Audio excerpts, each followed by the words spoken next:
Okay.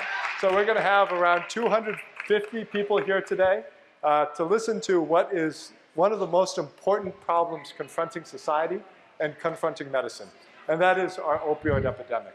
So I really thank each and every one of you for being here today. My name is Don Stader. And I'm Dylan Luyten.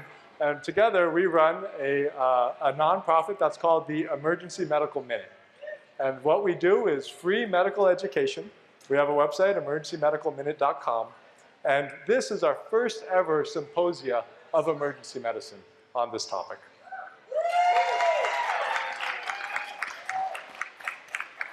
Why don't I kick us off before we jump in with a couple of facts to get ourselves thinking about the topic at hand.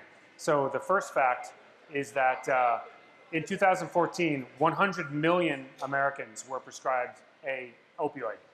That is 1/3 of the population of the United States. It's unbelievable. In 2015, more Americans were using, we're too close, yeah. More Americans were using prescription opioids than were using all tobacco products combined. Cigarettes, smokeless tobacco, and cigars. It's unbelievable. We have 10% of the world's population, and yet we consume 80% of the world's supply of opioids. And then lastly, we prescribe enough opioids in the United States so that every American can have his or her own bottle of opioids every year. And if those numbers don't make you sick, the ramifications of those should. Because every day in our nation, 78 people die of an opioid overdose. And just to put that into context, that's the same as the Sandy Hook shootings and the shootings at Orlando combined every day in our country who die of an overdose.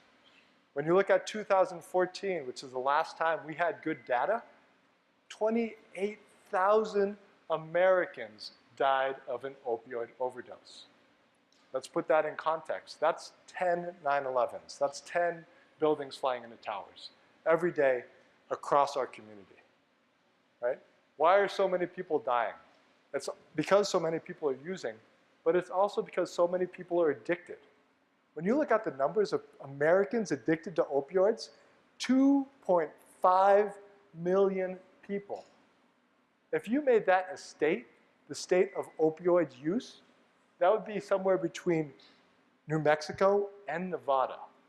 It's a whole friggin' state of people who we've made addicted to these drugs.